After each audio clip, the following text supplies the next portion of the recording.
ईंट का प्रयोग करना आज हम सीखेंगे कि ईंट का प्रयोग कैसे करते हैं। इसका प्रयोग छोटे जीवों, बेजानदार वस्तुओं, दिन, समय, मौसम, दूरी आदि बताने के लिए किया जाता है।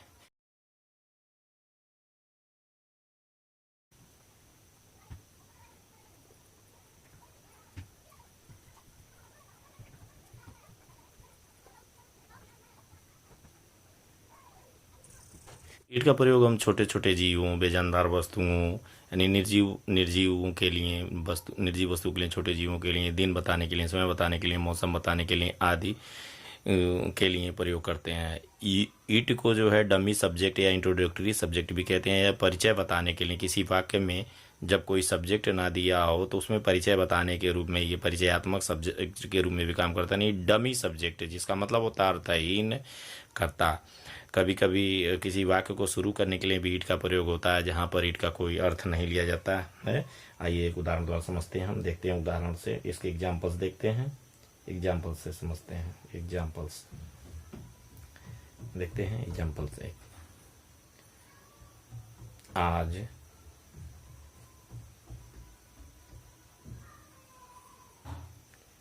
सोमवार है। अब देखिए यहाँ दिन बताने के लिए, यहाँ क्या है कि ये दिन बता रहा है, तो दिन बताने के लिए यहाँ पर कोई सब्जेक्ट नहीं है, काम करने वाला कोई सब्जेक्ट नहीं है। तो ऐसे वाक्यों को शुरू करने के लिए आपको पता है कि सबसे पहले हमें सब्जेक्ट लिखना होता है। तो इंट्रोडक्टरी सब्जेक्ट के रूप में लिखेंगे ईट, और सब्जेक्ट के बाद हमारा क्या रूल होगा, ईट इज मंडे टुडे। तो ये हमारा इंट्रोडक्टरी सब्जेक्ट भी, यानी परिचय बताने के लिए भी यूज होता है।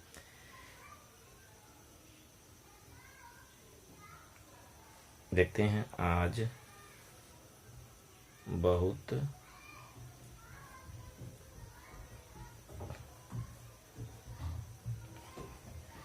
यहाँ देखिए क्या बता रहा है। इस वाक्य में जो है हमें मौसम की जानकारी दे रहा है। मौसम कहाँ पे, ये सोमवार दिन है, ये मौसम की जानकारी दे रहा है।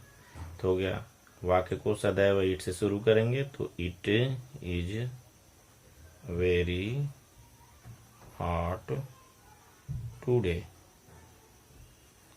दूसरा एक चीज यहाँ पे दिन, समय, वस्तुओं, यहाँ पे एक शब्द छूट गया है, दूरी। दूरी अब देखते हैं, यहाँ लिख रहे हैं आगरा 500 किलोमीटर दूर है। लिख सकते हैं it is 500 km to Agra. तो दिन, समय, मौसम। चौथा, अपराह्न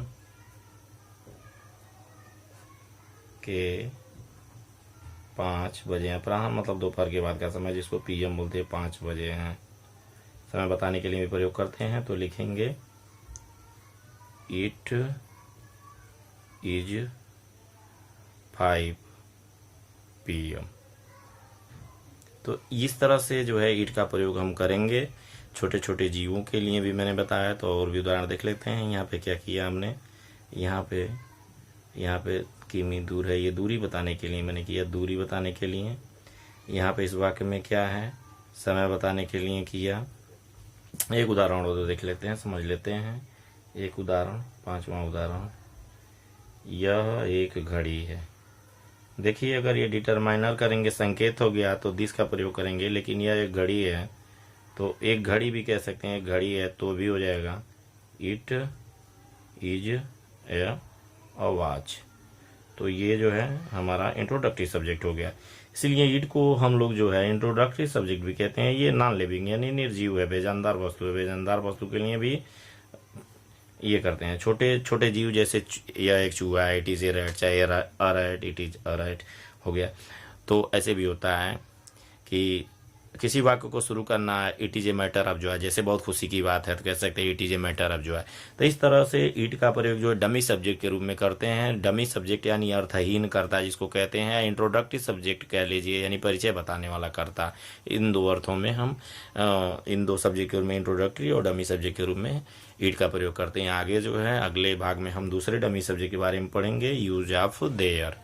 तब तक के लिए आप लोग घर पर रहिए और मेरे चैनल को अधिक से अधिक लोगों तक शेयर करिए, सब्सक्राइब करवाइए। धन्यवाद।